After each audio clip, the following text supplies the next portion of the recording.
Okay everyone, welcome back to another video on the channel. We're back on GT Sport with round 4 of the FIA Manufacturers Championship, driving in the GR3 class. You can see there we qualified in P2. Unfortunately, this lobby, there was an issue with the matchmaking. We've been put in with some A drivers and a lot of D drivers. We should have really had pole by over a second, but you're going to see why we didn't manage to do it in a minute, because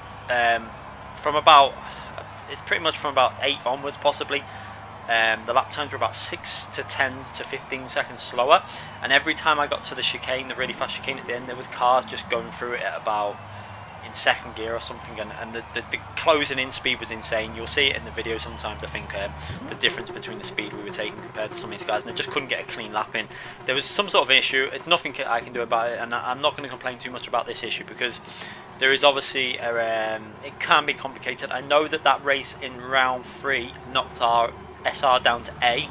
However, we got it straight back up to S with 2 races at Suzuka, perfectly clean races, and we were SS rated. We were the only SS rated driver in this race, and there was another lobby with SS rated drivers and A rated drivers at this time, as I had spoke to someone else. So why they haven't I don't know why I got put in this lobby. Basically, it's a very strange situation. I think it's happened to me once or twice before. I think there's definitely a little error with the algorithms for the matchmaking with regards to these FIA races and some others, but nothing we could do about it. All we could do is enjoy this race and try and get the win, push hard as we can. And brutally honest, I did expect to win this, because there's a few A-rated drivers in here, but in general you'll find that A-rated drivers, a lot of the time, sometimes there is fast drivers at A because they're working the way up, but it's because of consistency.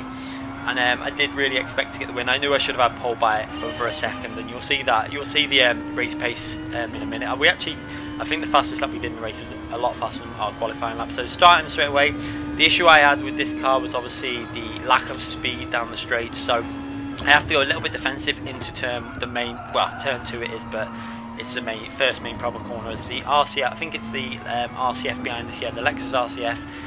Was getting a massive slipstream on us, but we get through that corner safely, and then we got to work our way up this hill again. This next section of this hill is not a strong point for my car, but this corner we're fairly comfortable with this car. So you can see there, we're just trying to push our way up this hill and stay in the slipstream, and we're going to look to make a move at the earliest opportunity, really. So staying with him through these really fast corners. My car is fairly strong for this, although we do run a little bit wide through there, but we managed to hold the speeds, attacking that curve and get ourselves back on the correct line. We're going to go into slipstream, and what I was going to do here was make a little move as if I was going to dive down that inside. So you see me staying to that right hand side. He thinks I'm going to make that move. I go back over to the left, brake at the perfect time, but he totally misjudges his braking. I think he was too worried about looking behind and worrying about myself than actually looking at the brake points. So let's just have a little look at what happened here. So you can see that he's actually running with traction control on there. I did notice a few people doing that on this track, but we didn't have it on, obviously. So going into the braking zone, we go over to the left at this point, and then he's totally misjudged his braking. And then look at him, you can see the panic in the braking, and hits that wall, and he really loses a lot of time there. A silly mistake, but people make mistakes, everyone makes mistakes, and I think I kind of put that pressure on to make him think I was going to make that move. I didn't expect it to work to that extent. I just wanted him to brake a little bit late so I can then take an inside line and undercut him, but he totally missed his braking points. You can see there, going flat out through that chicane. We're running that chicane fairly aggressive, although I was probably pushing about 90%, because in this race I didn't feel like I needed to go really aggressive through there. It's a risky chicane.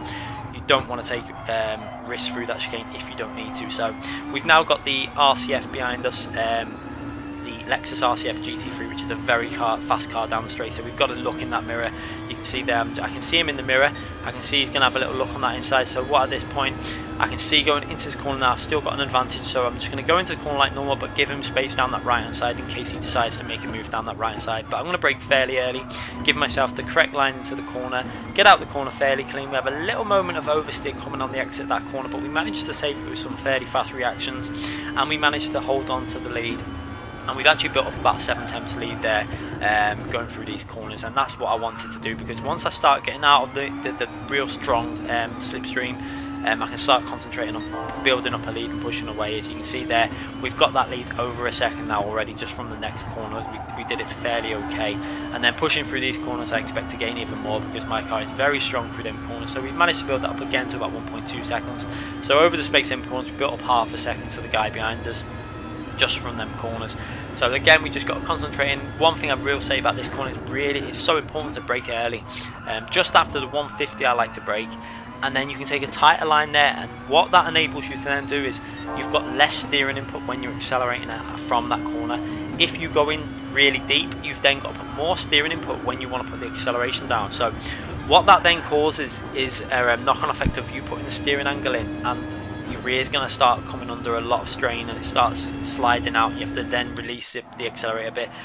One thing you did notice then, if you would have looked behind, you would have seen P2 made a massive error on the chicane, and I'm going to explain why now. So looking at what he does, he takes the first part okay, but then watch, going into the second part of the chicane now, he turns in far too early. His initial turn-in is way too early, and then he has to back out of it and then try and make a second input, and he compromises the angle, and he's got too narrow angle into that corner, which he wasn't going to get away with, because he had to back out of it, and then once he had backed out of it and then had to put the second input in, his angle was such a tight angle that he was always going to hit that second wall, and he hits that wall, and then I've now got quite a big lead to the guy behind. So we go over the line on 1 minute 39.1. It would have been well into the 38s, but we messed that exit up off that chicane. So we're going to skip to lap 7 now, as the next few laps, you can see there from the lap time, through all 39s pretty much.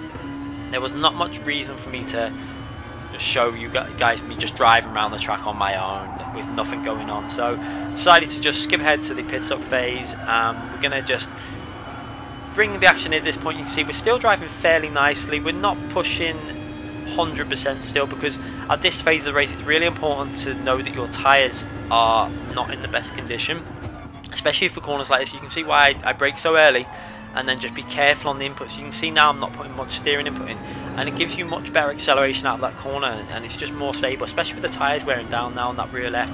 You have to be very careful. So going through the fast chicane, I'm pushing reasonably hard through it, but it's not as aggressive as I could be. Obviously you want to be consistent through there without taking any risks, especially in a race where you've got an 8-second lead. So I was just concentrating on getting through that chicane reasonably fast, not risking too much, getting into the pits and refueling up for the last phase of the race. As you can see there, I decided to do the extra lap on the first phase of the race and have the cleaner, the fresher tyres for the last stint on with the shorter amount of fuel. It seems to, I just felt that would be the better option with me having an 8-second lead. If it would have been the other way round and we were behind, I would have probably pitted 1 lap earlier and tried to take advantage of that extra grip for 1 lap and then hope I can get closer. That's one option you can do if you're behind. You can see they're filling up. You can see the guy behind us in the pits also had this 18% of fuel left, exactly the same as our fuel. So now what we've got to do is try and just get back into the rhythm and keep our consistency and just concentrate on keeping the car on the track without making any errors. I wanted to make sure I get a clean race in this race, obviously because I didn't know if there was something with my SR system that was causing an issue in terms of putting me in that top split, but with being SS rated and having a clean race in the previous race, I just found it couldn't really be that. That's why I think it must be something to do with an error in the algorithm somewhere, but we still wanted to keep it clean and make sure we get a perfect race, basically 100% clean. We've got the fastest lap at this point, which isn't a perfect lap, so I kind of expected to be able to get a faster lap and get the fastest lap in the race, and hopefully get a 100% clean race without any penalties, and that will really boost our SR right back up again, and we shouldn't have any issues like this again. At least I know about this issue now, so what I think I'll do now is, if I ever feel like it could be a bit risky in terms of my SR, because obviously that race in round 3 we had so many penalties, and maybe we needed to do at least 3 clean races after it to make sure we're in the top split. So what I'll do from now on is I'll ensure I get 3 clean races before the FIA race, even if it's just doing the 4-lap sprint race or something. I'll just have to do that and just drive it really clean, not worry about getting the win all the time, and just I want to concentrate on these FIA races. So I'd rather, I don't want to be in these races where I know I don't want to sound disrespectful, but it's not as fun for me to be lapping people on lap 8 of a race, and hopefully I can get back into them top split races where the entertaining racing comes. And we're actually going to upload round 5 today as well. I've done that already. I want to get that out the same day as today's videos, so that's a really enjoyable race. As you can see there, we're going to look at the difference in this is why I wanted to show this point of the race, because it highlights the issue with the qualifying for me, the entry speed into the corners and the braking difference between different drivers. And this is why I just couldn't get a good lap in qualifying, because every time I came to a corner I was just having to back out, and I didn't want to just wipe someone out in the qualifying, so I was ending up lifting off and wrecking my laps every time, and that was the main issue within the qualifying. But you can see, as I was saying, yeah, we've got a really entertaining race to come up for round 5 that I hope everyone checks out. It was such an entertaining race. Make sure you check that out. It's going to be uploaded hopefully 3 or 4 hours after this video, maybe a bit later or something like that. But make sure you do check that race out. A thoroughly entertaining race that I really enjoyed being involved with. So you can see now we're lapping now P17, which I'm kind of confused actually, because unless we've actually lapped this guy twice now, because I swear that was P16 we just lapped before. So, but look at the difference in terms of exit speeds there and entry speeds going through the chicane. It's just such an issue. And then another guy there, I don't know if he clouted the wall. So we've lapped now up to P15. So yeah, I think we've lapped that Ferrari twice well, yeah, it's 8 laps we've done, or coming up to the end of 9 laps. So but I kind of expected that with it being such a weird split, because there was like myself and SS rated, and then there was a few AS rated drivers, and then a few AA rated drivers, and then just no B's or C's, but just D's. It was such a weird split for what had happened with the matchmaking, and it was really strange. So I kind of expected to be coming up to these drivers that are probably on control pad and they don't take the game as serious and not too worried. So it's a good job that they now ghost these cars, because that could have been a nightmare. It would have been a nightmare situation, but I'm glad they ghost these cars now. You know, I don't mind if like for instance, like if you were lapping someone who was only like a second behind you in race pace, but obviously the race was a long race, I wouldn't mind lapping them in a proper situation. But when you're lapping someone who's 15 seconds behind you, that's when it comes a little bit of an issue. But you can see on the previous lap we actually managed to get back into the 1:38. It wasn't an amazing lap, but 1:38.8 would have been pole position that lap in qualifying. We had more potential though. As you can see, I'm not really taking any risks on the corners. I'm trying to keep it fairly stable. We put a bit too much steering angle in there. You can see that's the issue that I was having a bit going through that split on a 104.5 with fuel on board and doing a few laps. It's a fairly decent time. As you can see there, pushed a little bit harder on the chicane that time, and when you do push on that chicane you gain so much time going up this straight. Now it really does pay off if you get it perfect. Braking into this last chicane, and again look at the difference in entry speeds going into the corners. This guy now P13 coming off the corner, he doesn't get a bad exit off the corner, to be fair to him. He gets reasonable exit, and we're going to have a little look. Going down that left hand side, I could have gone through him, but I just thought I'd go down left because I didn't want his car interfering with me in the braking and distracting me. So we actually went over the line on 1:13.6 that time, so that was the new fastest lap of the race, and a fairly comfortable lap. We pushed a little bit harder, but once I got that lap in I thought there's no real need to be pushing any harder than what we've done. So we're going to skip through to the last lap now. We're joining our final lap. This is the start of our final lap. We've got an 11-second lead, built it up slowly and gradually, not pushing too hard. We're going to go over the line pretty much dead on 1 litres, yeah, pretty much one lap's worth of fuel left. So we've judged our fuel pretty much perfect, and we don't really need to worry about any fuel saving. We might just short shift a little bit, I think, possibly just to make sure that we don't get close towards the end. But I was keeping an eye on that fuel anyways. Going through that final corner, I got a little bit of oversteer. The tyres are starting to feel the wear a bit again, and obviously still driving fairly. You get really light on fuel, so the car becomes a little bit more unstable at the rear when we're pushing a bit harder. But we're driving fairly within ourselves still at this point. You can see our lap time on lap 10 was a 38.6, and then you can see instantly, like I said, I dropped the pace off because there was no need to be pushing. So a 39.2 on lap 11. I think possibly lap 12 was back into the 38s, just about a 38.9 possibly, but I wasn't worried about pushing massively hard. So you can see now going into braking zone, we're lapping P11 now, and he brakes.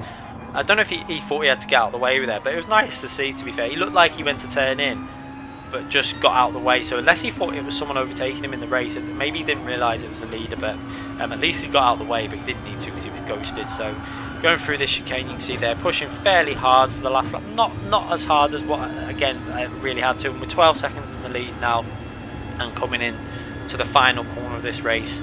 I do enjoy this track. I've enjoyed driving this car here.